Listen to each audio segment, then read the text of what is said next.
அன்பு நண்பர்களுக்கு வணக்கம். Am I audible? Good evening. Good evening everybody.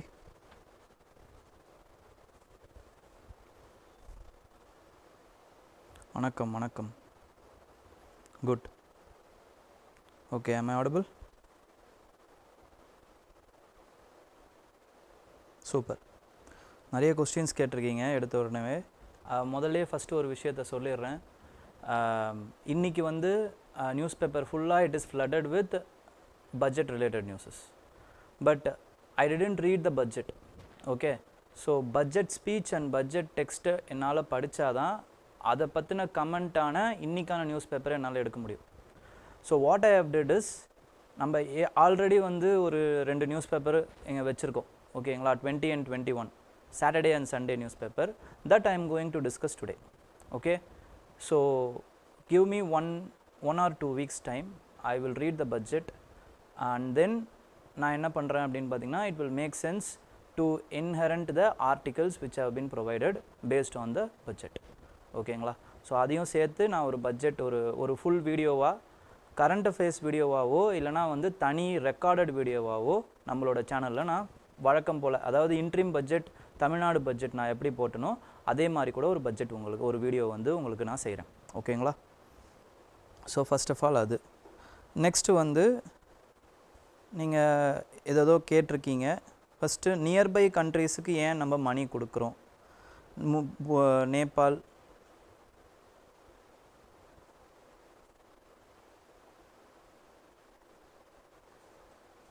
Okay, nearby பட்ஜெட்ஸுக்கு நம்ம ஏன் வந்து ஃபஸ்ட்டு மணி கொடுக்குறோம்.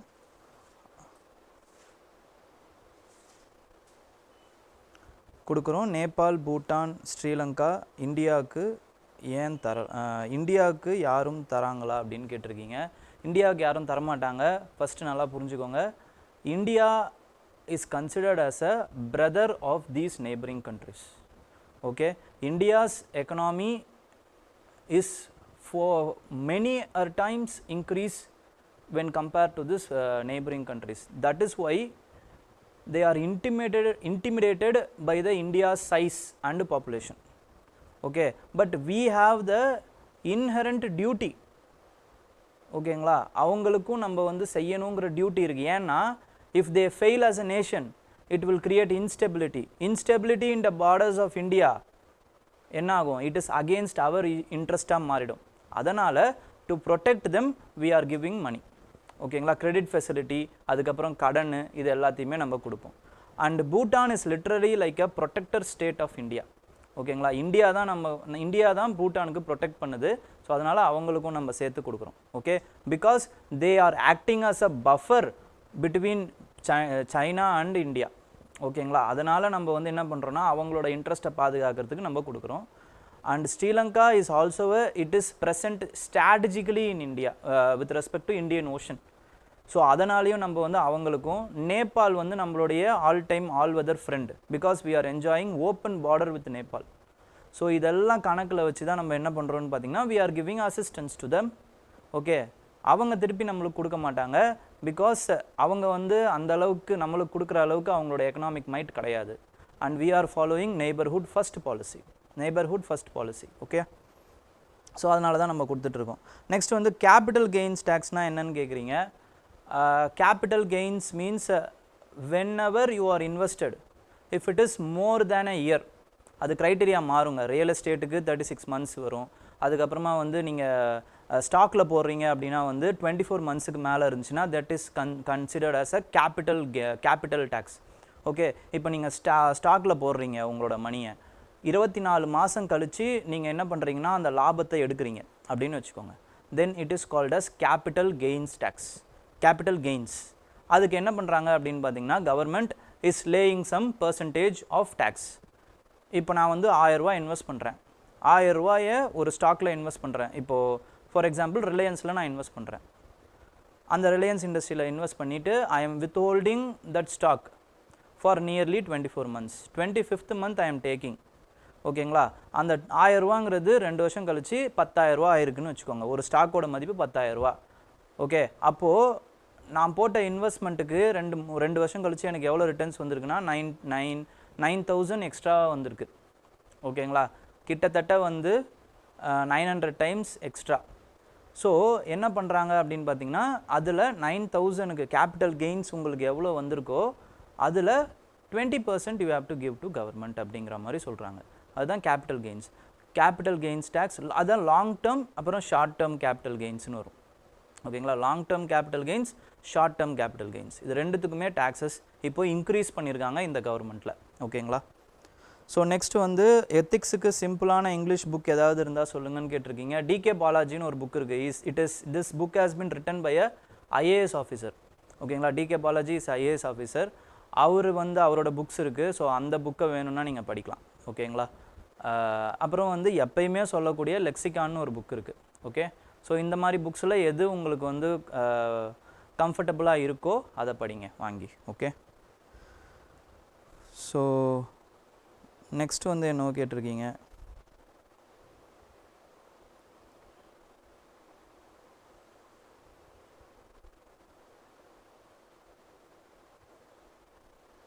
Cut motion. எந்த மோஷனுமே பட்ஜெட்டாக இது வரைக்கும் அந்த மாதிரி நடந்ததில்லை. It is all theoretical. ப்ராக்டிக்கலாக வந்தது அப்படின்னா என்ன ஆகும்னா, the government is about to fail or lost its faith இந்த பார்லிமெண்ட்டுன்னு அர்த்தம். அதனால் மேக்ஸிமம் வந்து பட்ஜெட்டில் எப்பயுமே வந்து இந்த கட் மோஷன் இதெல்லாம் வந்து பண்ண மாட்டாங்க. But it is a tool to discuss some of the important things which they are uncomfortable with in the budget. ஓகேங்களா, கட் மோஷன்லாம் பண்ண மாட்டாங்க. Okay, because governments will enjoy majority. Okay, so simple majority, absolute majority வேணும் இதுக்கெல்லாம். ஓகேங்களா, so அதனால் அதெல்லாம் வந்து வராது, மேக்ஸிமம் வராது. ஓகே, DND போகலாம், no problem. Okay, good. So with respect to today's DND பார்த்தீங்க அப்படின்னா வந்து Microsoft outage disrupts several sectors worldwide. நம்ம CrowdStrike அப்படிங்கிற அந்த ஒரு கம்பெனியால் என்னென்ன ஆச்சு அப்படிங்கிறத பார்த்தோம். ஸோ இதை நீங்கள் படிக்கும்போது this is what we gain when you read newspaper as a source. ஓகேங்களா, எப்படி வந்து ஒரு விஷயத்தை ஆரம்பிச்சிருக்காங்க பாருங்கள். A faulty update knocked out several Windows computer. A faulty update knocked out several Windows computers and servers around the world in Friday, sending them through the booting loop feature, so-called blue screen of death, disrupting aviation, banking, telecommunication, hospitals, TV channels and other companies. ஓகேங்களா, so இதிலிருந்து நீங்கள் என்ன பார்க்கலாம் அப்படின்னு பார்த்தீங்கன்னா, there is a beautiful story hidden within this paragraph which you can write as an anecdote for your essay introduction. So introduction எப்படி வந்து எதுக்கு மாதிரியான இதுக்கு இன்ட்ரடக்ஷன் எழுதலாம் அப்படின்னு பார்த்தீங்கன்னா, if they are asking about any cyber security problem, cyber செக்யூரிட்டியோ இல்லைனா வந்து கம்ப்யூட்டர் ரிலேட்டடாகவோ இல்லை ஒரு இன்டர் கனெக்டட்னஸ் பற்றியோ இல்லைனா வந்து என்ன சொல்கிறது mechanical way of life of post modern world human, இந்த மாதிரிலாம் ஆயிடுச்சுங்கிற மாதிரி ஏதாச்சும் ஒரு கொஸ்டின் வருதுன்னு வச்சுக்கோங்களேன். நீங்கள் என்ன பண்ணலாம் அப்படின்னு பார்த்தீங்கன்னா, இந்த CrowdStrike இன்சிடெண்ட்டை ஒரு எக்ஸேவோடைய ஒரு இன்ட்ரொடக்ஷன் மாதிரி நீங்கள் ஆரம்பிக்கலாம். எப்படி ஆரம்பிக்கலாம்? It was a simple just another Tuesday, they all thought, but a major strike in the words of CrowdStrike as has been struck down by the world. The world has disrupted by every possible means. The Internet of Things, which has connected our very life, has disrupted every possible way. The electronics which are used for the connection has been made to separate or strangle or caused fear, in the consequence of which many thousands and thousands of passengers held in their airports missed their appointments in hospitals, and many more such incidents follow through. So this above incident of CrowdStrike shows how much we are dependent and connected to the everyday world. அப்படிங்கிற மாதிரி ஒரு beautiful essay வந்து எஸ்ஸேவுடைய இன்ட்ரொடக்ஷனை வந்து நீங்கள் எழுதலாம். ஓகேங்களா, and there are many quotes which you can also quote for this. To error is human, to error is human, but to really make things foul we need a computer அப்படின்ட்டு யார் சொல்லியிருப்பார்னா பவுல் இ enrich அப்படிங்கிற ஒரு biologist. அவர் வந்து the population பாம்னு ஒரு book எழுதியிருப்பார். ஓகேங்களா. these books only created fear among the increase of population and with respect to it the possibility of what to say outbreak of many diseases. ஓகேங்களா. இந்த பாப்புலேஷன் பாம்பில் தான் அவர் சொல்லியிருப்பார். அவருடைய வார்த்தை தான் இது. To error is human. Error is ஹியூமன்ங்கிறது எல்லாருக்குமே தெரியும், தவறு செய்வது மனித இயல்பு. ஆனால் to completely to really enrich the or to really make the foul we need a computer. ஓகேங்களா. to really make the things foul we need a computer அப்படின்னு சொல்லியிருப்பார். ஸோ அதுதான் இப்போ ஆச்சு. பிகாஸ் ஒரு கம்ப்யூட்டர் இல்லைனா அந்த இன்டர் கனெக்டிவிட்டி அந்த நெட்வொர்க் என்ன பண்ணும் அப்படின்னு பார்த்தீங்கன்னா it will make the incident or problem enormous. அது மேக்னிஃபை பண்ணிடும். ஏன்னா ஒவ்வொருத்தருமே நம்ம ஒவ்வொருத்தருடைய வாழ்க்கையிலுமே இந்த இன்சிடெண்ட் இந்த கனெக்டிவிட்டி அப்படிங்கிறது ஒரு இன்றியமையாததாக இருக்குது. எலக்ட்ரானிக் ஐட்டம்ங்கிறது ஒரு இன்றியமையாததாக இருக்குது. ஓகேங்களா. ஸோ அதை தான் வந்து இந்த இன்சிடெண்ட் காட்டுது. ஓகே. ஸோ இந்த இன்சிடெண்ட்டுக்கு இப்போ நம்ம போயிடுவோம். இது வந்து ஒரு பியூட்டிஃபுல்லான எஸ்ஏ இன்ட்ரொடக்ஷனாக இருக்குங்கிறதுக்காக தான் உங்களுக்கு சொன்னேன். ஸோ இந்த மாதிரி தான் கரண்ட் அஃபேர்ஸ்லேருந்து ஒவ்வொரு இன்சிடெண்ட்டையும் நீங்கள் என்ன பண்ணலாம் அப்படின்னு பார்த்தீங்கன்னா இதை வச்சு என்னென்ன மாதிரியான இன்ட்ரொடக்ஷன் எழுதலாம், இது எந்தெந்த மாதிரியான எஸ்ஏக்கு இல்லைனா வந்து இதுக்கு யூஸ் பண்ணிக்கலாம் அப்படின்ட்டு you can save it. Okay. Next is with respect to glitch in Microsoft update may have triggered global Microsoft CrowdStrike outrage. So மூணு இது வந்துச்சு. சாட்டர்டேல ஒரு 2 இது வந்துச்சு, அப்புறம் சண்டேல ஒன்று வந்துச்சு. ஓகேங்களா. சண்டேல இந்த இதை பற்றி ஒரு கொஸ்டின் வந்திருந்தது. இது எல்லாத்தையுமே நம்ம என்ன பண்ண போகிறோம் அப்படின்னு பார்த்தீங்கன்னா சம் அப் மாதிரி பார்ப்போம். ஓகே. ஸோ ஃபஸ்ட்டு எங்கே இது ஆரம்பிக்குது அப்படின்னு பார்த்தீங்கன்னா மைக்ரோசாஃப்டோடைய அந்த அவங்க என்ன பண்ணுறாங்க அப்படின்னு பார்த்தீங்கன்னா ஒரு சைபர் செக்யூரிட்டி கம்பெனிக்கிட்ட போகிறாங்க. அவங்களோட பேர் தான் CrowdStrike. So they are updating their Falcon அப்படிங்கிற ஒரு டிஃபெண்டர், ஒரு புது டிஃபெண்டரோடைய அந்த சாஃப்ட்வேரை அப்டேட் பண்ணுறாங்க. அப்டேட் பண்ணும்போது என்ன ஆயிடுச்சு அப்படின்னு பார்த்தீங்கன்னா the blue screen of death அப்படிங்கிற இந்த ஸ்க்ரீன் வந்து வருது. இதுதான் வந்து நம்மளுடைய ரீபூட்டில் கூட பார்த்துருப்போம். அதாவது அந்த ப்ளூ ஸ்க்ரீன் வரும், 30% இருக்குது, உங்களுடைய கம்ப்யூட்டர்ஸை நீங்கள் சுவிட்ச் ஆஃப் பண்ணாதீங்க அப்படிங்கிற மாதிரி வந்துக்கிட்டே இருக்கும், ரீபூட் ஆகிட்டே இருக்கும். ஓகேங்களா. இது எதனால் வருது அப்படின்னு பார்த்தீங்கன்னா if it finds any error in the computer, அது என்ன பண்ணுன்னு பார்த்தீங்கன்னா automatically it goes to a rebooting stage. அந்த ஃபைலை மட்டும் தனியாக எடுத்து வச்சுக்கிட்டு ரீபூட் பண்ணி அந்த ஃபைலில் ஏதாவது எரர் இருக்கா அப்படிங்கிறத பார்க்கும். இதுதான் வந்து அந்த மைக்ரோசாஃப்ட் விண்டோஸோடைய அந்த மேக்கப்.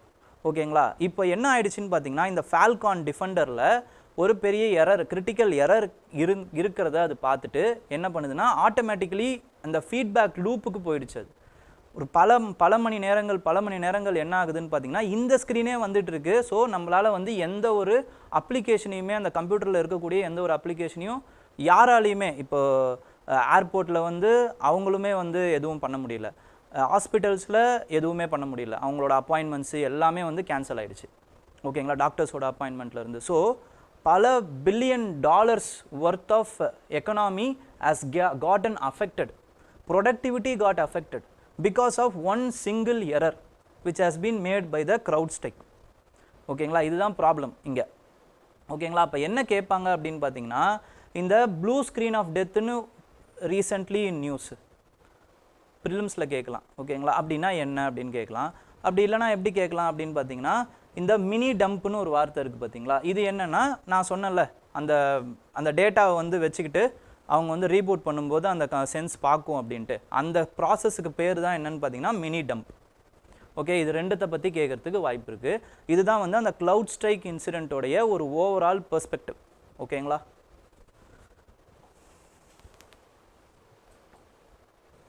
ஸோ இங்கே இன்னொரு இன்ட்ரெஸ்டிங்கான நியூஸ் இருந்துச்சுங்க. என்ன அப்படின்னு பார்த்தீங்கன்னா 3 இம்பார்ட்டண்ட்டான காரணங்களை சொல்கிறாங்க. இந்த மாதிரி காரணங்கள் இருந்திருக்கலாம் ஏன் வந்து இப்படி ஆச்சு அப்படிங்கிறதுல. ஃபஸ்ட்டு என்ன சொல்கிறாங்க அப்படின்னு பார்த்தீங்கன்னா இந்த CrowdStrike இன்சிடெண்ட் வந்து ஹியூமன் எரரால் நடந்திருக்கலாம் ஃபஸ்ட்டு விஷயம். செகண்ட் விஷயம் என்ன அப்படின்னா வந்து இது வந்து ஒரு சைபர் அட்டாக்காக இருக்கலாம். சைபர் அட்டாக் ஆகி டூம்ஸ்டே சினாரியோ அப்படின்னு சொல்லுவாங்க. அதை வந்து சைபர் அட்டாக் மூலமாக வந்து அதை பண்ணியிருக்கலாம். தேர்ட் என்ன அப்படின்னு பார்த்தீங்கன்னா, மைக்ரோசாஃப்ட் வந்து it is already as its own Defender. அந்த சாஃப்ட்வேருக்கும் இதுக்கும் வந்து ப்ராப்ளம் ஏற்பட்டிருக்கலாம், அதனால் வந்து கிளாஷ் ஆகிருக்கலாம் அப்படிங்கிற ப்ராபபிளி தேர்ட் சினாரியோ தான் வந்து கரெக்டாக இருக்குங்கிற மாதிரி சொல்கிறாங்க. ஓகேங்களா? பட் இங்கே என்ன ஆயிடுச்சு அப்படின்னா, திஸ் CrowdStrike சிஇஓவோ இல்லை ஃபவுண்டரோ வந்து the CrowdStrike company has been vocal about LGBTQ community. They are supporting the cause of LGBTQ community. So என்ன ஆயிடுச்சு அப்படின்னா, அதை எதிர்க்கிறவங்க இருக்காங்க பார்த்தீங்களா, they used this incident to attack the company and the CEO.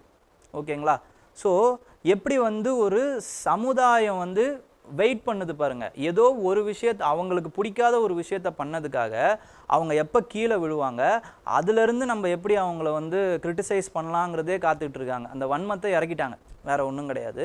So this is also an important ethical perspective. Okay, aptitude of the human behaviour. ஓகேங்களா? Common human essence of the human behaviour எப்படி இருக்குது அப்படிங்கிறத, இதெல்லாம் negative behaviours of human. So இதெல்லாம் நீங்கள் ஒரு எக்ஸாம்பிளாக கொடுக்கலாம்.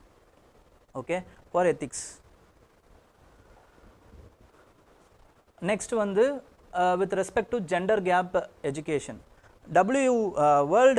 வேர்ல்டு எக்கனாமிக் ஃபோரம் அவங்க என்ன பண்ணியிருக்காங்கன்னா, they have released a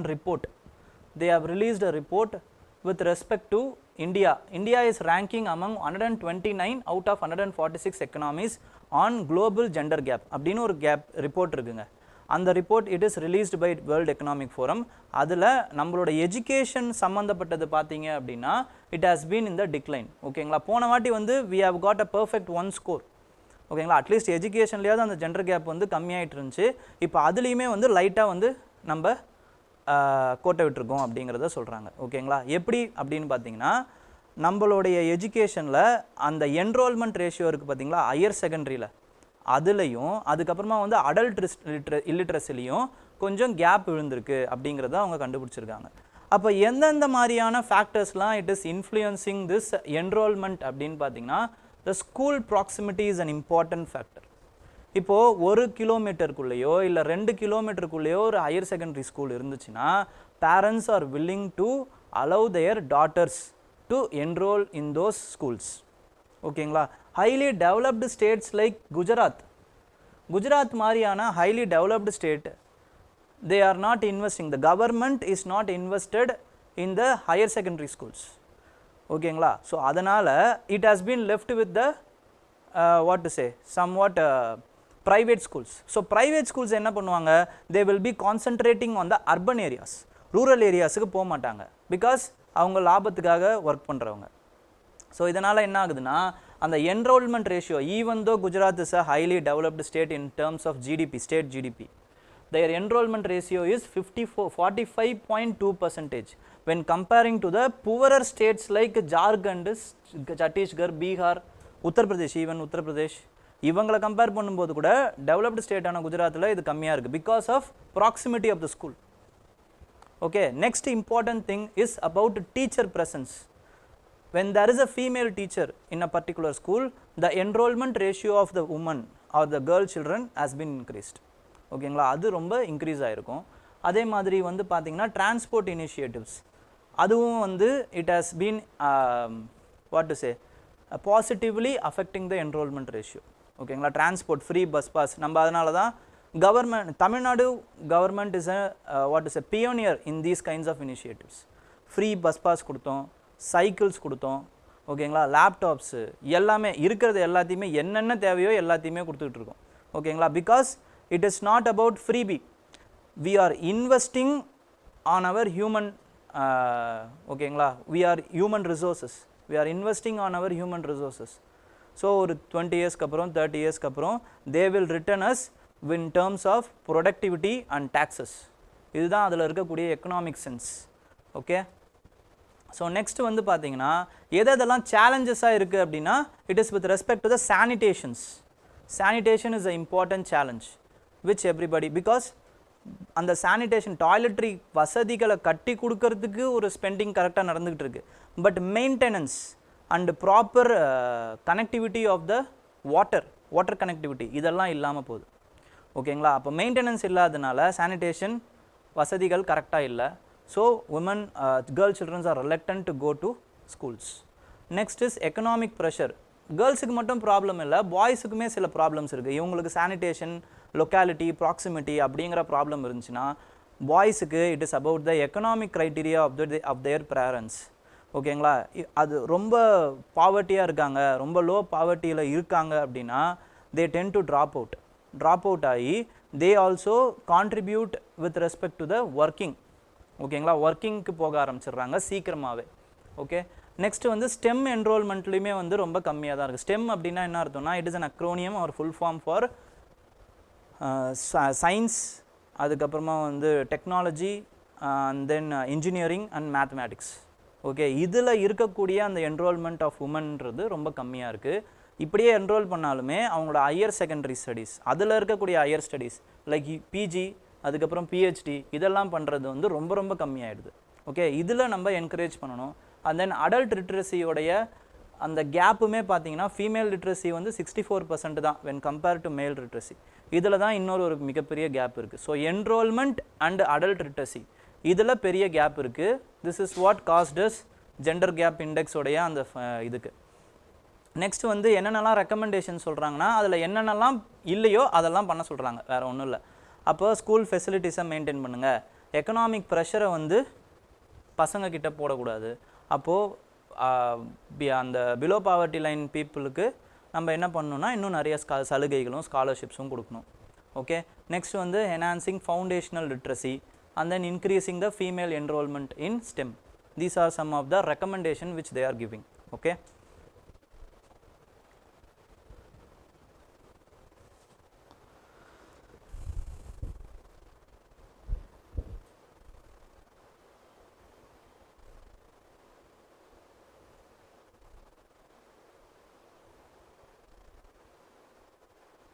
enrolment ratio அப்படின்னா எவ்வளோ கேர்ள்ஸ் வந்து என்ரோல் ஆகுறாங்க அப்படிங்கிறது தான். இப்போ இவ்வளோ பேர் வந்து ஸ்கூல் படிக்கிறாங்க, ப்ரைமரி ஸ்கூல்ஸ் படிக்கிறாங்க, 5th வரைக்கும் படிக்கிறாங்கன்னா எவ்வளோ பேர் வந்து அடுத்து 6th போகிறாங்க.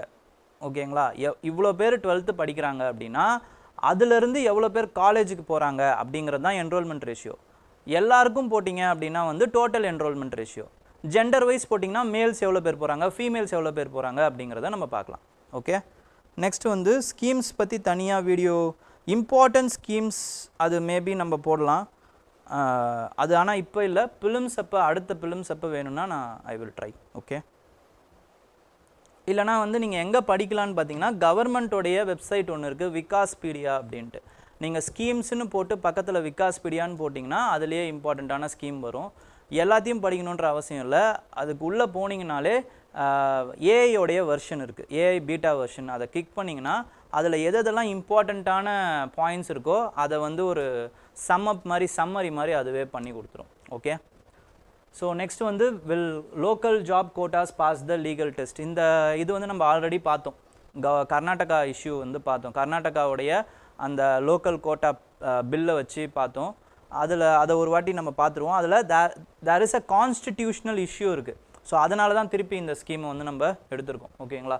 ஸோ அதில் என்ன சொல்லியிருப்பாங்க அப்படின்னு பார்த்தீங்கன்னா, இந்த கர்நாடகா பில் இன்னும் பில்லாக தான் இருக்குது. நான் அன்றைக்கே சொன்னேன், அது இன்னும் ஆக்டாக மாறலை, பில்லாக தான் இருக்குது. ஓகே, மேனேஜரியல் க்ரைட்டீரியாவுக்கு வந்து 50% ரிசர்வேஷன், நான் மேனேஜரியல் க்ரைட்டீரியா அந்த டைமில் 75% இருந்துச்சு, but this time they are giving us 70%.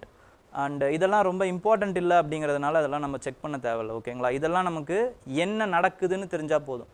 Next definition of the local கேண்டிடேட்டுமே அவங்க சொல்லியிருப்பாங்க. நெக்ஸ்ட் அந்த மாதிரி லோக்கல் கேண்டிடேட் இல்லைனா ட்ரைனிங் பீரியட் இருக்குது. அப்புறமா industries are opposing, obviously industry opposes. Okay, next வந்து there are also similar law. Karnataka is not a sole state to enact these kinds of laws. Okay, Andhra Pradesh பார்த்தீங்க அப்படின்னா they have 75% reservation, but it has been challenged in high court. இன்னும் சேலஞ்சாக இருக்குது. And then Haryana பார்த்தீங்கன்னா அதே மாதிரி வந்து 75% reservation போட்டிருக்காங்க, but it has been struck down by the High Court and pending in Supreme Court again. Next Jharkhand பார்த்தீங்கன்னா 100% reservation for locals in class 3 and 4 ஜாப்ஸில், but it has been returned by governors. Okay, returned by governor, மறுபடியும் reenact பண்ணியிருக்காங்க அப்படின்னா இப்போ இன்னும் governor கிட்ட தான் இருக்குது, அது எதுவும் வந்து எதுவும் முடிவு பண்ணல. ஓகே, ஸோ கான்ஸ்டிடியூஷனல் இஷ்யூஸ் இந்த மாதிரியான விஷயத்தில் என்னென்ன கான்ஸ்டிடியூஷனல் இஷ்யூஸ் இருக்குது அப்படின்னு பார்த்தீங்கன்னா 3 இம்பார்ட்டண்ட்டான விஷயம் இருக்குங்க. ஃபர்ஸ்ட் ஆஃப் ஆல் ஃபர்ஸ்ட் இம்பார்ட்டண்ட்டான விஷயம் என்ன அப்படின்னு பார்த்தீங்கன்னா constitution is silent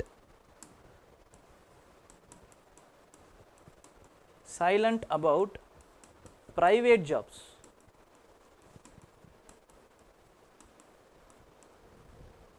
Private jobs பத்தி constitution is silent.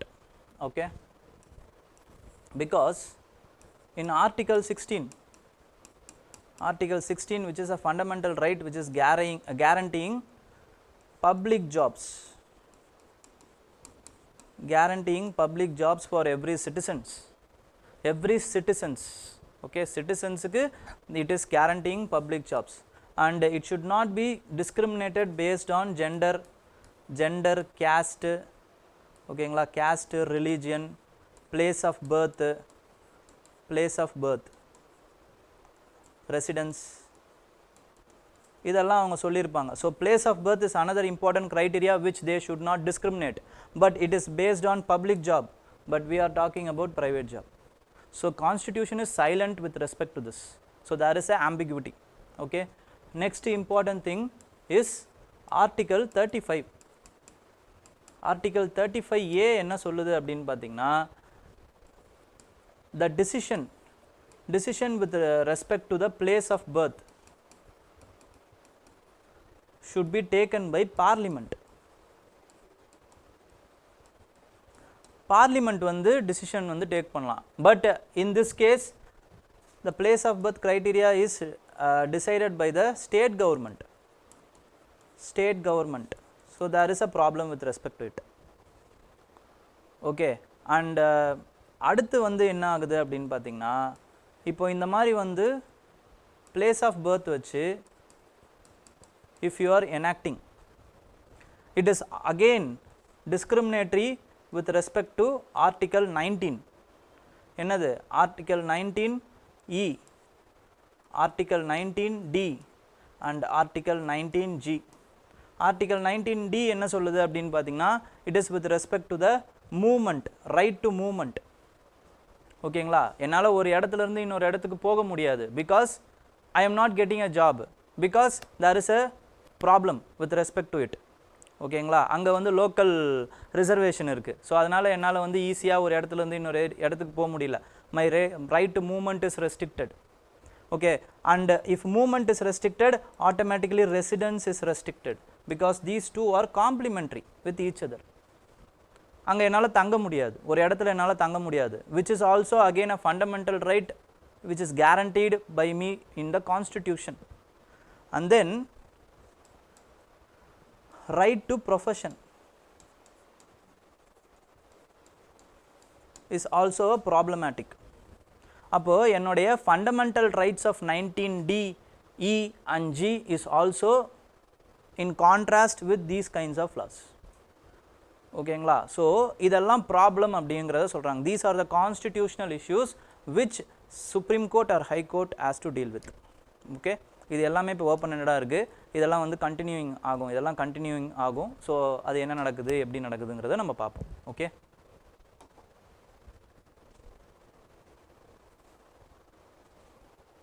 okay, so with respect to this case, this is another interesting ethical case.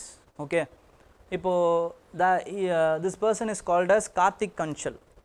ஓகேங்களா, ஸோ இவர் வந்து பார்த்தீங்க அப்படின்னா this person is affected by a rare case of disability which is called as muscular dystrophy. ஓகேங்களா, muscular dystrophy இதில் என்ன ஆகும் அப்படின்னு பார்த்தீங்கன்னா மசில்ஸ் வந்து டைம் ஆக ஆக will lose its composure, இல்லைனா வீக் ஆகும். ஓகேங்களா, வீக் ஆகி அவங்களால வந்து ஒரு இடத்துலேருந்து இன்னொரு இடத்துக்கு ஈஸியாக போக முடியாது, நகர முடியாது, அவங்க என்ன நினைக்கிறாங்களோ அதை செய்ய முடியாது, ஏன்னா மசில்ஸ் வில் வீக். ஸோ இதுக்கு பேர் தான் மஸ்குலார் டிஸ்ட்ராஃபி. ஓகேங்களா, ஸோ 12 வயசுலேருந்து இவருக்கு இந்த ப்ராப்ளம் இருந்ததுனால he is wheel chaired and he has been self taught, he has been taught by himself, right பண்ணுறதுக்கு அவரே கற்றுக்கிட்டு இருந்திருக்காரு. and he is a scientist now in ISRO. ஓகேங்களா, and he has cleared UPSC for 4 times in the disability quota. But என்ன ஆகுது அப்படின்னு பார்த்தீங்கன்னா his request has been denied by DOPT. ஓகேங்களா, இந்த இவருடைய ரிக்வெஸ்ட் வந்து இவருக்கு வந்து he will not comes under muscular multiple disorder, muscular and dystrophyல இவர் வரமாட்டார் அப்படின்ட்டு வந்து the UPSC rejected him. But parallelly there is a case with respect to Puja Kedkar where she has been inducted by DOPT in spite of the problem or red flags which has been raised by the CAT. 2023லேயே அவங்களுடைய அந்த செலெக்ஷனை வந்து CAT வந்து சந்தேகப்படுது because she didn't appear for the checkup. எய்ம்ஸில் வந்து அவங்களுடைய அந்த multiple டிஸார்டர்ஸை வந்து prove பண்ணுறதுக்கு எய்ம்ஸுக்கு அவங்க 6 வாட்டி சொல்லியும் வரவே இல்லையாம். and she is also producing a private test document. ஓகேங்களா, and it is somehow accepted by DOPT. So this is the stark contrast cases which questions the trust, public trust. Okay, and then with respect to justice, with respect to fairness, and with respect to every other ethical problems which have been thrown by the DOPT. And DOPT என்ன பண்ணுறாங்க அப்படின்னு பார்த்தீங்கன்னா muscular டிஸ்ட்ரோஃபிக்கு பதில் they are what to say, wrongly interpreting his disease as cerebral palsy. cerebral palsy அப்படிங்கிறது இன்னொரு பெரிய problem. அது என்னன்னு பார்த்தீங்கன்னா வெறும் மூவ் பண்ண முடியாது, உட்காந்துன்னு இருக்கலாம், அதான் cerebral palsy. ஸோ அதை பொறுத்த வரைக்கும் பார்த்தீங்க அப்படின்னா a person could write, read and you can sit for a long time. ஓகேங்களா, with a comfortably you can sit, move தான் பண்ண முடியாது. So it doesn't comes under disorder அப்படிங்கிறதுனால தான் இவரை ரிஜெக்ட் பண்ணுறாங்க. But is completely affected by another disease.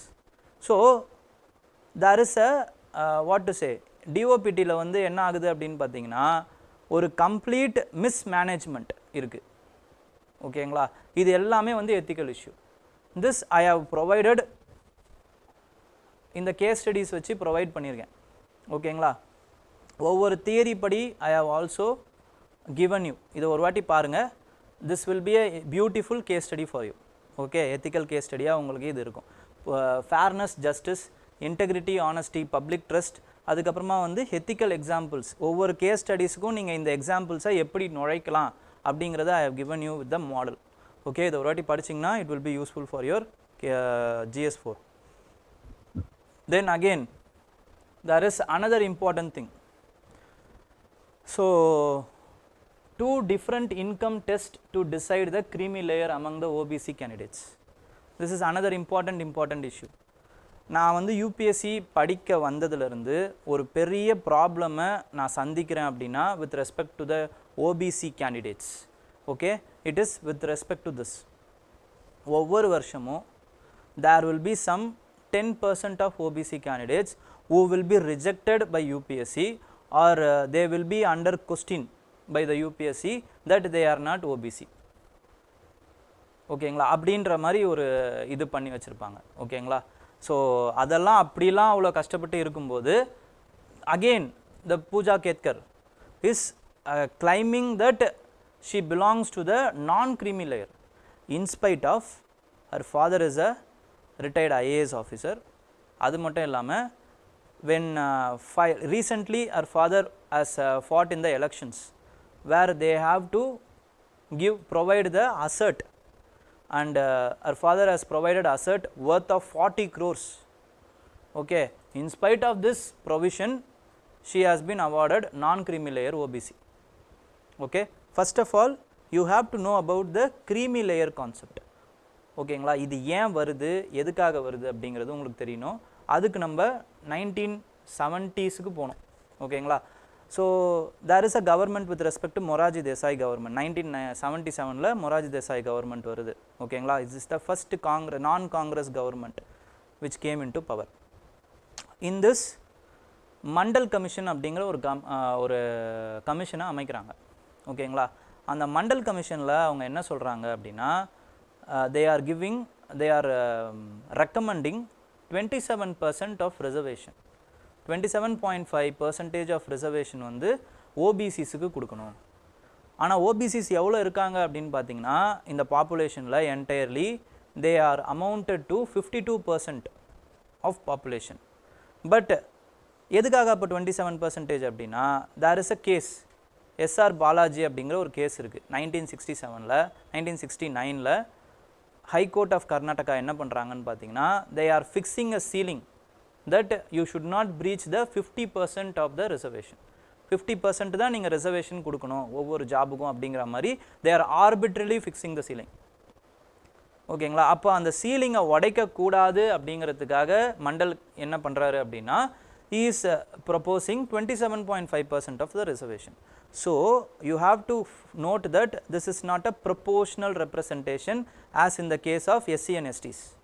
SC STsக்கு பொறுத்த வரைக்கும் பார்த்தீங்கன்னா it is a proportional representation with respect to their population, but not in the case of OBCs first of all. So இதை வந்து என்ன பண்ணுறாங்க அப்படின்னா வந்து அடுத்த கவர்மெண்ட்டான இந்திரா காந்தி வராங்க, அவங்களும் எதுவும் கண்டுக்கல இந்த ரிப்போர்ட்டை. அப்புறம் ராஜீவ் காந்தி வராரு, அவரும் கண்டுக்கல. தென் விபி சிங் வராரு. ஓகேங்களா? அவர் என்ன பண்ணுறாரு அப்படின்னா and with respect to VP Singh is rightly called as father of social justice. Okay, because of providing this OBC quota. So அவர் என்ன பண்ணுறாரு அப்படின்னா வந்து is enacting the Mandal commission recommendation and is giving the reservation for OBCs. அதில் ரொம்ப பெரிய பிரச்சனை வருது and he is losing his seat, prime ministership for this reservation. Okay, and then Narasimha Rao வராரு அடுத்து. அதுக்கு முன்னாடி வந்து சந்திரசேகர் வராரு, அவர் எதுவும் பண்ணல. பட் நரசிம்மராவ் வராரு, அவர் என்ன பண்ணுறாருன்னா he is enacting this, he is also reinstating another provision which is 10% reservation for the economically weaker section. Okay, with respect to the reservation of OBCs.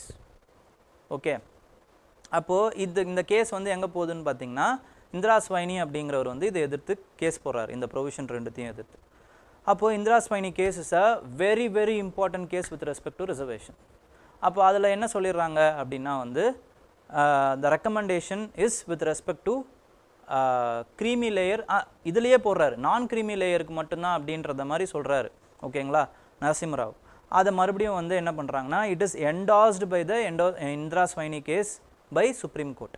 ஓகேங்களா? நான் க்ரீமி லேயர்ஸுக்கு மட்டும்தான் அந்த ரிசர்வேஷன் போகணும். அப்போ க்ரீமி லேயர் அப்படின்னா என்னங்கிறது இப்போ அடுத்த கேள்வி. அப்போ அவங்க என்ன பண்ணுறாங்க அப்படின்னு பார்த்தீங்கன்னா நேஷ்னல் அந்த கேஸ்லேயே வந்து அவங்க என்ன சொல்கிறாங்கன்னா வந்து நேஷ்னல் கமிஷன் ஃபார் பிசிங்கிற ஒரு விஷயத்தை அறிவிக்கணும் அப்படிங்கிறாங்க. அதே மாதிரி ஸ்டாச்சுரி லா படி அறிவிக்கிறாங்க. That was again made as a constitutional post later. ஓகேங்களா? அப்போ அந்த நேஷ்னல் கமிஷன் ஃபார் பிசியில் அவங்களோட வெப்சைட்டில் க்ரீமி நான் க்ரீமி லேயர்னால் என்னன்றதை சொல்லியிருப்பாங்க. அதில் பொறுத்த வரைக்கும் பார்த்தீங்கன்னா இந்த சார்ட்டர் டிஓபிடி,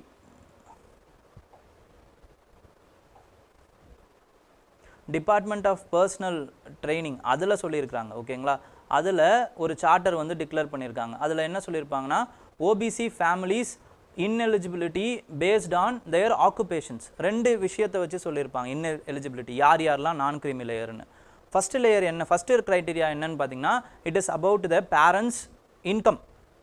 8 லட்சத்துக்கு மேலே யார் யாரெல்லாம் இன்கம் வாங்குறாங்களோ then they are called as creamy layer. அப்போ அவங்களுக்கு they are not eligible for the OBC reservation. Second is based on the posting of the parents. அந்த போஸ்டிங் என்னென்னன்றதை டிஓபிடி சார்ட்டர்லேயே வந்து கொடுத்துருப்பாங்க. என்ன அப்படின்னா people in constitutional post, for example president, governor, இவங்கள மாதிரியான constitutional post, இல்லைனா எலெக்ஷன் கமிஷன். ஸோ இதெல்லாம் constitutional post. So இவங்கள மாதிரியான போஸ்ட்டில் இருக்கக்கூடியவங்களுடைய பசங்க they are not eligible for OBC reservation. Next is senior central and state government employees. சீனியர்னு கொடுத்துருக்காங்க பாருங்கள். Senior central and state government employees like joint secretary, additional secretary and then chief secretary, சென்ட்ரலில் ஸ்டேட்டில் இருக்கிறவங்க இவங்களுடைய பசங்க.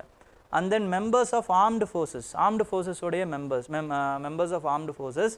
அப்புறம் property owners, supposedly property owners இருக்கிறவங்க. ஓகேங்களா? இவங்கெல்லாம் வந்து they are not eligible for reservation on OBC. They come under the of the OBC. So they are not constitutionally speaking backward. Okay, they are not educationally and socially backward section. அவங்களுக்கு மட்டும் தான் கொடுக்கணும் reservation. ஓகேங்களா, அதனால தான் இது கிடையாது. Okay, next வந்து என்ன பண்ணுறாங்கன்னு பார்த்தீங்கன்னா always there will be exclusion and exception. Okay, so இந்த எக்ஸ்க்ளூஷன் க்ரைட்டீரியாவில் தேர் ஆர் சம் எக்ஸப்ஷன்ஸ். இந்த எக்ஸ்க்ளூட் பண்ணியிருக்காங்க பார்த்தீங்களா, இந்த மாதிரி கான்ஸ்டிடியூஷனல் போஸ்ட் இருக்கக்கூடாது, சீனியர் சென்ட்ரல் அண்ட் ஸ்டேட், இந்த மாதிரி எக்ஸ்க்ளூட் பண்ணப்பட்டதில் தேர் ஆர் சம் எக்ஸ்க்ளூஷன்ஸ். அதில் என்னென்ன எக்ஸ்க்ளூஷன்ஸ் இருக்குது அப்படின்னா childrens of MPs and MLAs அவங்கெல்லாம் வந்து இதில் வரமாட்டாங்க. They can submit their OBC certificate. creamy layer, non creamy layerல அவங்கள அனுமதிக்கலாம். there is an exception. okay, and then government officials who have been promoted not hired. ஓகேங்களா, இப்போ கீழ இருந்து group 4 ல இருந்து சில பேரை ப்ரோமோட் பண்ணிருப்பாங்க, அவங்களும் சீனியர் IAS ஆபீசர் ஆகலாம். ஓகேங்களா, ஸோ அந்த மாதிரி ப்ரோமோட் பண்ணப்பட்டவங்களுடைய பசங்க இந்த இதில் வந்து எக்ஸ்க்ளூட் பண்ணப்படலாம். ஓகே, நெக்ஸ்ட் வந்து owners of unirrigated agriculture land. Okay, owners of unirrigated agriculture land, property ஓனர்ஸ்ன்னு சொன்னோமா, அதில் இவங்க இந்த ப்ராப்பர்ட்டி ஓனர்ஸ் மட்டும் they are excluded. So these are the criterias. Okay, இப்போ என்ன ஆகுது அப்படின்னு பார்த்தீங்கன்னா and then other criteria is subjected to the parental annual income limit of 8 lakhs or prescribed wealth test. அந்த wealth testனா உங்களுடைய ப்ராப்பர்ட்டி எல்லாம் submit பண்ண சொல்லுவாங்க. ஓகேங்களா, நீங்கள் இது பண்ணும்போது மெயின்ஸ் எழுதும்போது அந்த டாக்குமெண்ட்ஸ்லாம் கேட்பாங்க. ஓகே, ஸோ நெக்ஸ்ட் வந்து என்ன ஆகும் அப்படின்னு பார்த்தீங்கன்னா இப்போது என்ன தெரிய வந்திருக்கு அப்படின்னா DOPT has discriminated in terms of how this income test has been applied. யாருக்கு இது அப்ளை பண்ணியிருக்காங்க அப்படின்னு பார்த்தீங்கன்னா எக்ஸ்க்ளூட் பண்ணப்படாத இருக்காங்க பார்த்தீங்களா, அவங்களுக்கு மட்டும்தான் இந்த 8 lakhs டெஸ்ட்டை வந்து அப்ளை பண்ணியிருக்காங்க.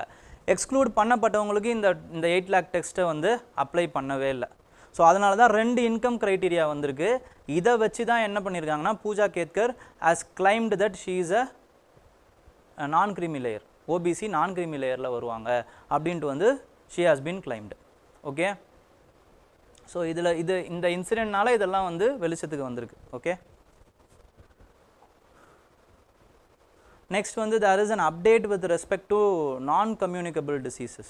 அது வந்து எந்த அளவுக்கு ப்ரெவலன்ஸாக இருக்குது, எங்கே ப்ரெவலன்ஸாக இருக்குது, எவ்வளோ தூரம் வந்து அது வளர்ந்துருக்கு, இந்த இந்த இந்த ஃபேக்டெல்லாம் வந்து ஏதாவது ஒரு 2 ஃபேக்ட் 3 ஃபேக்டை தெரிஞ்சு வச்சுக்கோங்க. It will be useful for your health related எஸ்ஏஸ்லையோ இல்லைனா வந்து நீங்கள் வந்து என்ன பண்ணலாம் அப்படின்னு பார்த்தீங்கன்னா you can write it in governance or vulnerable sections. இதில் ஹெல்த் ரிலேட்டட் கொஸ்டின்ஸ் கேட்பாங்க, அதில் நீங்கள் எழுதுறதுக்கு யூஸ்ஃபுல்லாக இருக்கும். Okay, next there is with respect to budget in focus. இதுதான் லாஸ்ட் பட்ஜெட் இன் ஃபோக்கஸ் உடைய ஆர்டிக்கல், ஏன்னா பட்ஜெட்டே வந்துருச்சு. இப்போ இதில் என்ன சொல்லியிருப்பாங்க அப்படின்னு பார்த்தீங்கன்னா இதுவும் அதே மாதிரியே ஒரு excellent example for essay introduction. இங்கே பாருங்கள் அவங்க எப்படி ஆரம்பிக்கிறாங்க பாருங்கள். ஏன் சார் எனக்கு எஸ்ஏவே எழுத தெரியாது சார், என்ன பண்ணுறது அப்படின்னா read these kinds of articles. So என்ன பண்ணணும்னா நீங்கள் கான்ஷியஸாக ரீட் பண்ணணும். இன்ட்ரோ அவங்க எப்படி கொடுக்குறாங்க, ஒரு விஷயத்தை எப்படி முடிக்கிறாங்க, இப்படியெல்லாம் நீங்கள் கான்ஷியஸாக ரீட் பண்ண ஒரு ஸ்டைல் வந்து உங்களுக்கே வந்து புரிய ஆரம்பிக்கும், டெவலப் ஆக ஆரம்பிக்கும். ஓகேங்களா, அப்போது இந்த early days of industrial revolution a single invention changed the world, the steam engine. So this powered the factories, drove progress and transformed economies. The steam engine symbolized a nation's ability to innovate, produce and lead. So they are giving a concept, they want to sell a concept which is nothing but you have to innovate. That's all. You have to concentrate on R&D, you have to innovate, you have to invest on capital goods which is making consumer goods. அதுதான் வந்து நம்ம சொல்ல வேண்டிய மெயினான theme. அப்போ இதை ஸ்ட்ரெயிட்டாக எடுத்த உடனே சொல்லாமல் they are comparing it with another incident and they are writing it in the introduction. This is another way of telling the introduction. அப்போ it is like a hook which you are providing to the reader. சரி ஏதோ சொல்ல வராங்க, so இதையே என்ன பண்ணுவாங்கன்னா அப்படியே இதை கனெக்ட் பண்ணுவாங்க. கனெக்ட் பண்ணி today India stands in a similar cross road. என்னன்னா we should also invest in capital goods industry. which has the potential to increase the export வந்து increase பண்றதுக்கு there is a potential. அதுலயும் குறிப்பா வந்து there is a sector which they are representing, which is nothing but electronic sector, where India has registered a impressive growth. $115 billion வந்து நம்ம வந்து நம்மளுடைய growth வந்து fourfold வந்து 4 times வந்து increase பண்ணியிருக்கோம். ஓகேங்களா? பட் அது பத்தாது, because potential of this sector is way more higher, which is 4.5 trillion, and it is also anticipated to soar 6.1 trillion. இதெல்லாம் உங்களுக்கு புரியறதுக்காக சொல்கிறேன், இதெல்லாம் தேவையில்லாத ஃபேக்ட். ஓகேங்களா? ஸோ அதுக்கு என்ன பண்ணணும் அப்படின்னா, we have to ensure capital goods, machinery. ஓகேங்களா? இதெல்லாம் நம்ம வந்து ensure பண்ணணும். அதுக்கு there are some steps which we have to follow. என்னென்ன ஸ்டெப்ஸ் அப்படின்னா அதே ஸ்டெப் தான் இருக்கும். ஓகேங்களா? கிரிட்டிக்கல் ஸ்டெப்ஸ் என்ன? prioritizing the development and acquisition of advanced manufacturing technologies. So R&Dல நம்ம இன்வெஸ்ட் பண்ணணும் first. And then investing in education. R&Dல இன்வெஸ்ட் பண்ணது மட்டும் பத்தாமல் we have to invest in our resources, education, training centers. We have to sync with respect to the industry, collaborate with the industry. Academia and industry collaboration should happen. Okay, soft skills வந்து develop பண்ணுறது. And next வந்து என்ன அப்படின்னு பார்த்தீங்கன்னா, there should be a joint venture with respect to global firms which can facilitate those skills. Already வந்து ஹெட்டாக இருக்கக்கூடிய அந்த global firms இருக்காங்க பார்த்தீங்களா, அவங்களுக்கு நம்ம வந்து ஃபெசிலிட்டேட் பண்ணணும். அவங்க கூட நம்ம வந்து ஜாயிண்ட் டெக்னாலஜிக்கல் பார்ட்னர்ஷிப்ஸ் பண்ணணும். அப்படி அவங்க பண்ண மாட்டாங்களா, we can always rely on our diaspora. இதை diaspora பாயிண்ட்லேயும் எழுதலாம் நீங்கள். Indian diaspora is also in your syllabus, which is in the international relations. GS2ல உங்களோட diaspora syllabus இருக்குது. ஸோ அதிலிருந்தும் நீங்கள் வந்து சொல்லலாம். ஓகேங்களா? So we can also attract the skilled diaspora and foreign experts which can build domestic capacities. Okay, these kinds of recommendations we can provide with respect to it. ஓகேங்களா? ஆனால் இது எதுக்காக எடுத்தேன் அப்படின்னா, டு எம்ஃபசைஸ் ஆன் எஸ்ஏ. இன்றைக்கி ஃபுல்லாகவே வந்து maximum வந்து எஸ்ஏ அண்ட் எத்திக்ஸ் இந்த மாதிரியான கேஸ் ஸ்டடீஸ் தான் நிறைய மாட்டுச்சு. ஓகே, நெக்ஸ்ட் வந்து with respect to Houthi drone. Houthis வந்து பார்த்தீங்கன்னா மறுபடியும் this is the area which Houthis are controlling. யமானில் this is the area which Houthis are controlling. Because of that only Red Sea was in news. Red Sea was repeatedly asked 2 times. They have asked 2 times the Red Sea. ஓகேங்களா? 2 வாட்டி கேட்டிருக்காங்க 2024 பிலிம்ஸில். ஓகேங்களா? எதனாலனா this importance இந்த இவங்களுடைய அந்த பிளாக்கேட்னால தான் கேட்டாங்க. Okay, and they have launched a rocket with respect to Tel Aviv. Tel Aviv எங்கே இருக்குது பாருங்கள், it is the capital of Israel. Okay, Tel அவீவுக்கு வந்து அவங்க ஒரு ராக்கெட் வந்து லான்ச் பண்ணியிருக்காங்க. Because of that only it is in news. So Yemen இங்கே இருக்குது. It has been control, this area is controlled by Houthis. Houthis are backed by Iraq. Okay, Iran is backing the Houthi rebels. அதுக்கப்புறம் ஏமானோட capital வந்து Sanaa அப்படின்னு வரும். This is also control, their capital also controlled by this Houthi groups. Next is with respect to spitting cobra. The cobra venom is as a promising anti-venom. Venomலே வந்து ஒரு இம்பார்ட்டண்ட்டான ஒரு component இருக்குது. அதுக்கு பேர் என்ன அப்படின்னு பார்த்தீங்கன்னா ஹிப்போரினாய்ட்ஸ். ஓகேங்களா? ஹிப்போரினாய்ட்ஸ் இது எங்கே இருக்குது வித் ரெஸ்பெக்ட் டு எங்கே அப்படின்ற மாதிரி கேட்கலாம். Recently hipporinoids in news with respect to what அப்படின்னா, it has a potential to cure venom, cobra venom இல்லைனா ஸ்னேக் வெனம் அப்படின்னு ABCDன்னு ஏதாவது கொடுக்கலாம். It is a recently found plant species. It has been news because of its potential in cancer drugs. இந்த மாதிரி ஒரு 4 statement கொடுப்பாங்க. அதில் நம்ம என்னன்ற ஸோ இந்த மாதிரியான words in news, terms in news நம்ம பார்த்து வச்சுக்கணும். வேறு ஒன்றும் இல்லை. These are purely films with respect to newses. அதுக்கப்புறமா வந்து there is another important news with respect to rising anti malarial resistance. ஓகேங்களா? ஸோ ஆர்டிமினசின் அப்படிங்கிற ஒரு ட்ரக் இருக்குங்க. இதுதான் வந்து it is used for the malarial treatment. இப்போது மலேரியர் அந்த இது என்ன ஆகுது அப்படின்னு பார்த்தீங்கன்னா, it is acting resistant to this important drug. Okay, ஆஃப்ரிக்காலலாம் இதை தான் யூஸ் பண்ணுறாங்க. பட் வாட் இஸ் ஹேப்பனிங்னு நம்ம இதுக்கப்புறமா தான் தெரிஞ்சுக்கணும். Okay, it is also a developing story which we have to wait and see. Last important thing is with respect to BIS, Bureau of Indian Standards has revised the codes to ensure food hygiene in schools. Okay, and இதை யார் வந்து revise பண்ணுறாங்கங்கிறது தான் முக்கியம். ஓகேங்களா, அதில் தான் கேள்வி கேட்பாங்க. The code has been finalized by Food and Agriculture Division Council which is under BIS. That's all. Okay, this code has been revised by Food and Agriculture Division Council which is in BIS. Okay, and they have revised it for two important sections. என்னன்னு பார்த்தீங்கன்னா, they have listed separate nutritional standards and code for separate standards for school kitchens and centralized kitchens. ரெண்டு kitchen இருக்குது. ஓகேங்களா, school kitchen அப்புறம் வந்து ஸ்கூல்ஸ்லேயே இருக்கும். அதுக்கப்புறம் சென்ட்ரலைஸ்டாக black wise வந்து சென்ட்ரலைஸ்ட் கிச்சன் இருக்கும், எல்லா ஸ்கூல்ஸுக்கும் போகும். சந்துரு அவரோட கமிட்டி, ஜஸ்டிஸ் சந்துருவோட கமிட்டியில் பொறுத்த வரைக்கும் அவங்க என்ன சொல்லியிருப்பாங்கன்னா, பிளாக் வைஸ் வந்து சென்ட்ரலைஸ்ட் கிச்சன் பண்ணிவிடுங்க அப்படிங்கிற மாதிரி சொல்லியிருப்பாங்க. ஓகேங்களா, it is a very welcoming initiative. ஓகேங்களா, பிகாஸ் அந்த கேஸ்ட் வைஸ் டிஸ்கிரிமினேஷன் இதெல்லாமே வந்து அதில் இல்லாமல் போகும். ஓகேங்களா, யார் சமைக்கிறா, யார் இது பண்ணுறா எதுவுமே தெரியாது.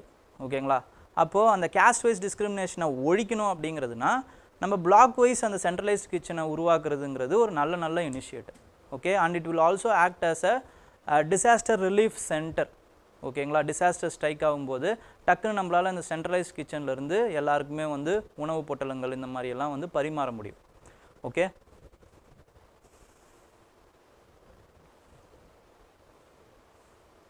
and this is what they have said. And with respect to Tamil Nadu, we are having two important schemes. என்னென்ன ஸ்கீம் அப்படின்னு பார்த்தீங்கன்னா, it is Chief Minister's Breakfast Scheme which has been introduced in government school initially and it has been expanded to government aided school also.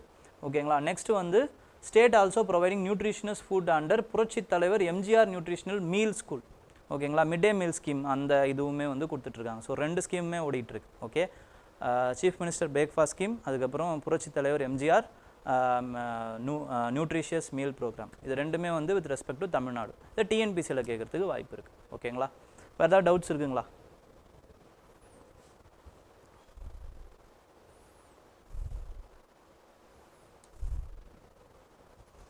Cut motion அப்படிங்கிறது வந்து it is பார்லிமெண்ட்டில் வந்து budget தொடங்கும்போது ஒரு ஸ்கீமுக்கு இந்த ஸ்கீமுக்கு இவ்வளோ ஸ்பெண்டிங் தேவையில்ல அப்படின்ட்டு வந்து ஒரு மோஷன் பாஸ் பண்ணலாம்.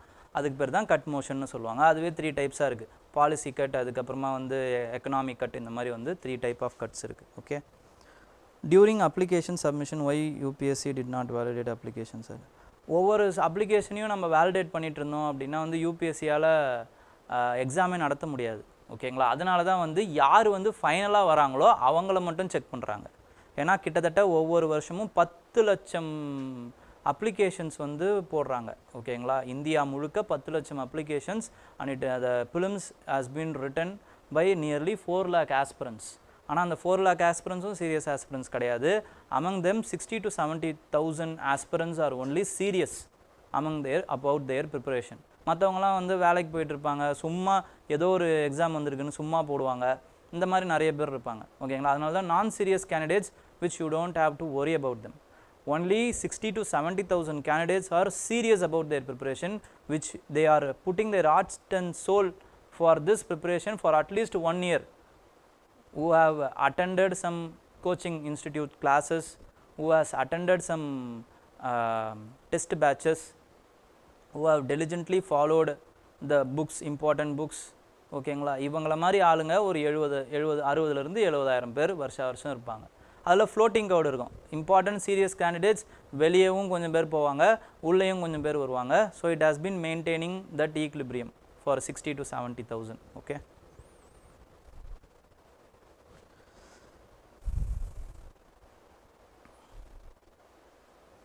Sir tell about the present collegium system. Collegium சிஸ்டம்ங்கிறது ஒரு பெரிய இதுங்க, அது தனியாக தான் சொல்லணும். கொலிஜியம் பற்றி ஏதாவது நியூஸ் கண்டிப்பாக மாட்டோம், நான் கண்டிப்பாக அதை சொல்கிறேன். ஓகேங்களா, அது ஏதாவது ஒரு இப்போ வைஸ் பிரசிடெண்ட்டே வந்து அதை என்ன பண்ணார், தன்கர் அவர் வந்து கிரிட்டிசைஸ் பண்ணார் அந்த சிஸ்டம் பற்றி. ஸோ அந்த மாதிரி ஏதாவது ஒன்று நியூஸில் வந்துக்கிட்டே தான் இருக்க போது, நம்ம அப்போ வந்து கண்டிப்பாக எடுத்து பார்ப்போம். Okay sir, can we use the ethical example for those candidates in the exam for a relevant question? Does it not be a criticism? Don't do much criticize on DOPT, ஏன்னா அவங்க தான் உங்களுக்கு வேலையை கொடுக்க போகிறாங்க. ஓகேங்களா? But you can criticize the unethical behaviors of the candidates. ஓகேங்களா? By restoring அந்த அதாவது வந்து டிஓபிடியை வந்து பாசிட்டிவ் லைட்டில் சொல்லுங்கள். இந்த மாதிரி அவருக்கு தேவையான அந்த டியூ டெலிஜென்ஸ் அந்த ஜஸ்டிஸை கொடுக்கறதன் மூலமாக DOPT can instil what to say much needed confidence in the system which has been eroded. Public ட்ரஸ்ட்டை கொடுக்கும் அப்படின்னு சொல்லுங்கள், பாசிட்டிவாக சொல்லுங்கள், நெகட்டிவாக எதையுமே சொல்லாதீங்க டிஓபிடிக்கு எதிர்க்கு. ஓகேங்களா? you should not criticize anything. You have to just suggest, recommend, tone down your voices. ஓகேங்களா? சாஃப்டாக சொல்லுங்கள். ஓகே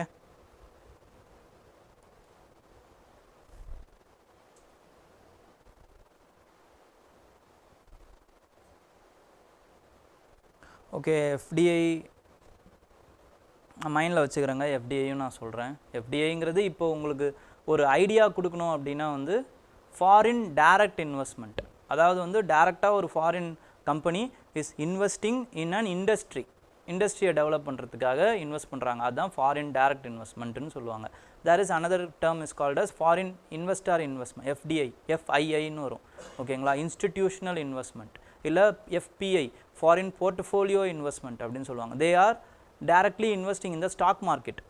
ஓகேங்களா? அப்போ ஸ்டாக் மார்க்கெட்டில் இன்வெஸ்ட் பண்ணும்போது வெறும் பணத்தை மட்டும்தான் இன்வெஸ்ட் பண்ணுறாங்க.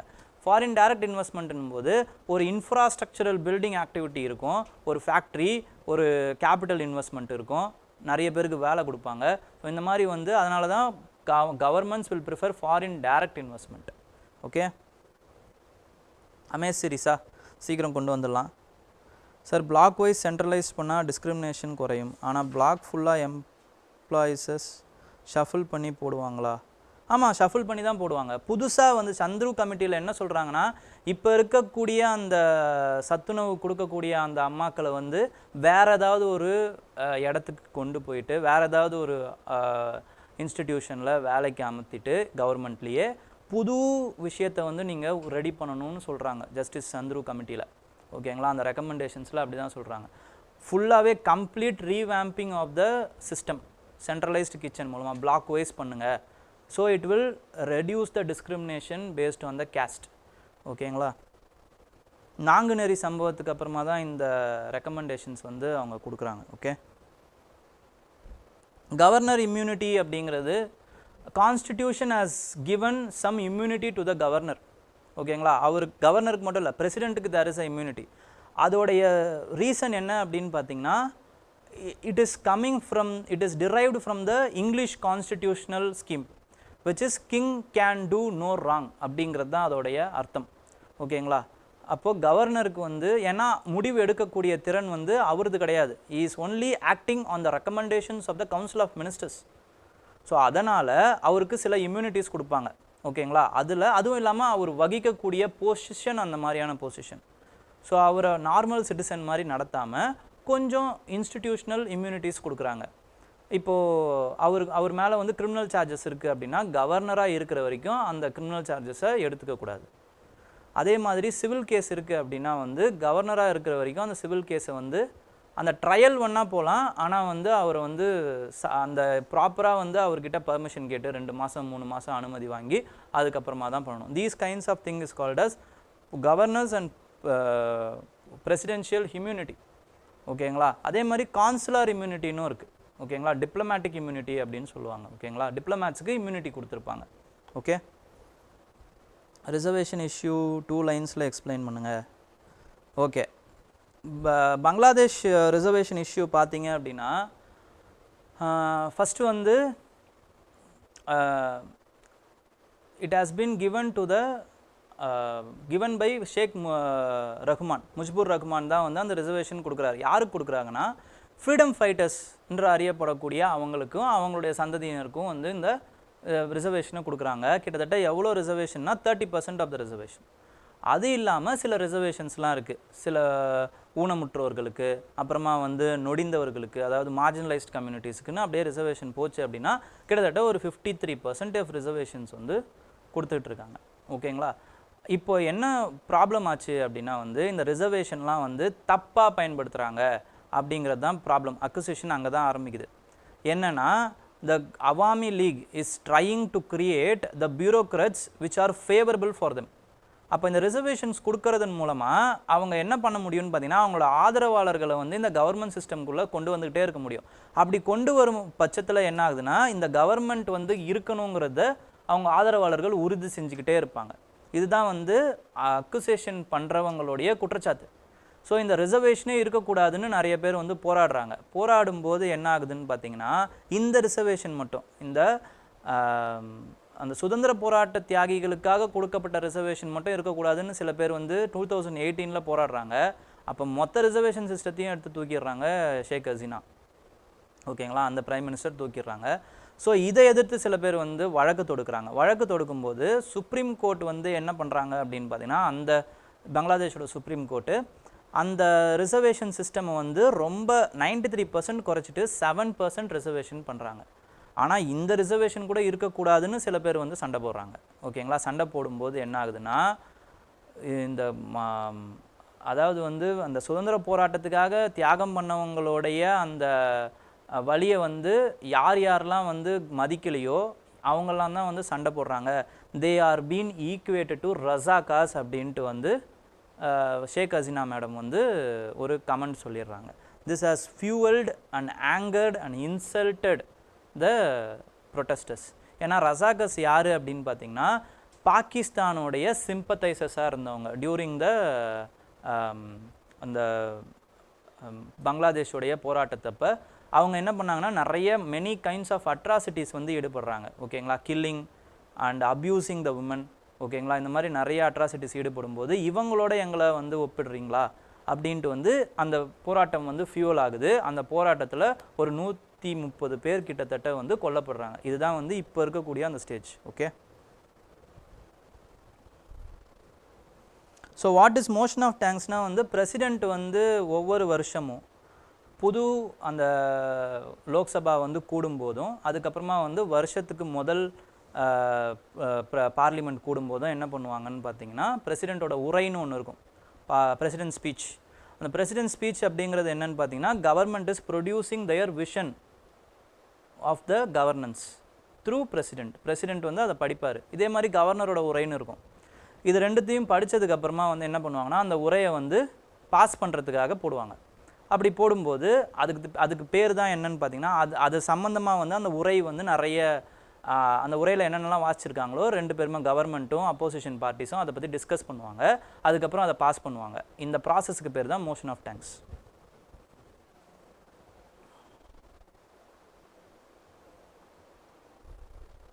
Creamy layer, non creamy layer அதை ஒரு வாட்டி பாருங்கள். அப்படி புரியலைன்னா சொல்லுங்கள், நாளைக்கும் நான் எக்ஸ்பிளைன் பண்ணுறேன். ஏன்னா திருப்பி எக்ஸ்பிளைன் பண்ண ஆரம்பிச்சேன்னா அது ஒரு 10 நிமிஷம் போகும்.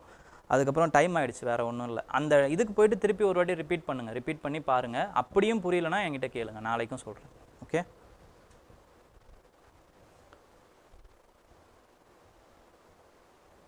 என்சிஆர்டியை டேரெக்டாக படிக்கிறதுலையும் ஜிஸ்ட் ஆஃப் என்சிஆர்டி படிக்கிறதுலையும் என்ன டிஃப்ரென்ஸ் அப்படின்னு பார்த்தீங்கன்னா ஃபர்ஸ்ட் ஆஃப் ஆல் என்சிஆர்டியை படிக்கிறதே என்னன்னு பார்த்தீங்கன்னா for understanding the clarity, conceptual கிளாரிட்டியை வந்து உங்களுக்கு அண்டர்ஸ்டாண்ட் பண்ணுன்றதுக்காக தான். ஓகேங்களா? அதுக்கப்புறமா ரிவிஷனுக்கு வேணால் நீங்கள் ஜிஸ்ட்டுக்கு போகலாமே தவிர நீங்கள் ஸ்ட்ரெயிட்டாகவே ஜிஸ்ட்டுக்கு போனீங்கன்னா உங்களுக்கு அந்த முன்னாடி பின்னாடி கதை புரியாது. கதை புரியலைன்னா கனெக்ட் பண்ண முடியாது. கனெக்ட் பண்ண முடியலன்னா உங்களால் பாயிண்ட்ஸ் ஜென்ரேட் பண்ண முடியாது. ஓகேங்களா? அப்போது என்சிஆர்டி ஃபர்ஸ்ட் ஆஃப் ஆல் எடுத்து படிக்கிறது தான் நல்லது. ஒரு விஷயத்தை புரிஞ்சிக்க ட்ரை பண்ணுங்கள். சடனாக ஏதாச்சும் நம்ம ஒரே நேரத்தில் ஒரே ராத்திரியில் 30 நாளில் ஐஏஎஸ் ஆகலாம் அப்படிலாம் நினைக்காதீங்க. ஓகேங்களா?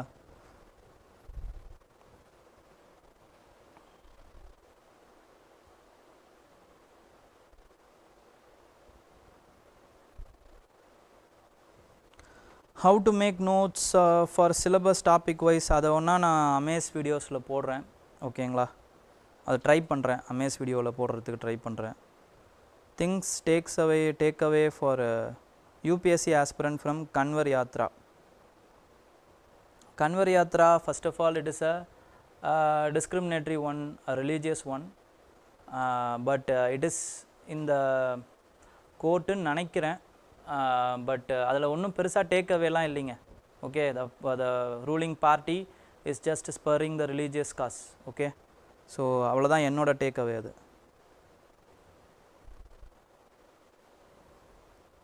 Sir, what is meant by zero FIR? Zero எஃப்ஐஆருங்கிறது இட் இஸ் இப்போ எஃப்ஐஆர் வந்து போடுறாங்க அப்படின்னும் போது அந்த ஜூரிஸ்டிக்ஷனுக்குள்ளே இருந்தால் மட்டும்தான் அந்த எஃப்ஐஆர் முதல்லலாம் எடுத்துப்பாங்க.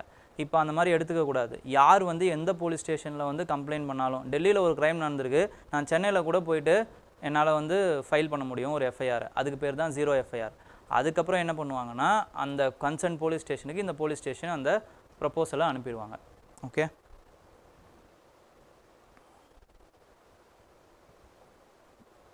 சிக்ஸ்த்து டு டென்த்து ஜஸ்ட் மாதிரி தாங்க இருக்கும். ஒரு வாட்டி 1 hour படிச்சிங்கனாலே அதெல்லாம் முடிஞ்சிடும். ஓகேங்களா? ஸோ அதில் ஜஸ்ட் எதுக்கு படிக்கிறீங்க? 11th 12th படிங்க, போதுமானது. ஓகே, நான் சொன்னது தான் பாக்ஸில் இருக்கிறது. அதுக்கப்புறம் எக்ஸசைசஸ் பாருங்கள் 6th to 10th. மற்றபடி எதுவும் பெருசாக படிக்கணுன்ற அவசியம் இல்லை. அந்த ரீட் த டயக்ராம்ஸு அதோட டிஸ்கிரிப்ஷன்ஸ் இதெல்லாம் படிங்க. மற்றபடி ஃபுல்லாக படிக்கணுன்ற அவசியம் இல்லை. புரியலைனா ஃபுல்லாக படிங்க. மற்றபடி 11th 12th படிங்க, போதுமானது. மோஷன் ஆஃப் டேங்க்ஸ் வந்து பாஸ் ஆகலைன்னா த கவர்மெண்ட் வந்து இட் இஸ் டேக்கன் அஸ், அது என்ன சொல்கிறது, கான்ஃபிடென்ஸாக இழந்துடுச்சுன்னு அர்த்தம். Prime minister should resign. அது இது வரைக்கும் ஆனதில்லை. ஓகே, பாசிபிள் ஆனால் பாசிபிள். ஓகேங்களா? Okay, thank you. வேறு எதுவும் டவுட்ஸ் இல்லைன்னு நினைக்கிறேன். ஓகே,